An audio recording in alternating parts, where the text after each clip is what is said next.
2 నుంచి ఇప్పటి వరకు 3 పాటలు వచ్చాయి. కాపీ ట్యూన్ లేకుండా ఆకట్టుకున్నాడు దేవిశ్రీ. అయితే లేటెస్ట్ గా వచ్చిన 4వ సాంగ్ ప్రోమో మాత్రం మలయాళ పాటని ఎందుకు గుర్తు చేస్తోంది?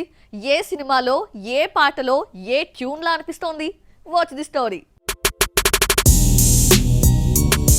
పుష్ప 2 4వ పాట పీలింగ్స్ లిరికల్ వీడియోను డిసెంబర్ 1న రిలీజ్ చేస్తున్నారు. ఈలోగా ప్రోమో విడుదల చేశారు. ఆ మధ్య కొచ్చి వెళ్లిన బన్నీ ఓ పాట పల్లవి మాత్రం ప్రతి భాషలోనూ మలయాళంలోనే ఉంటుందని అన్నాడు. అయితే ఇది మరో మలయాళం సాంగ్ ట్యూన్ ను గుర్తు చేసింది.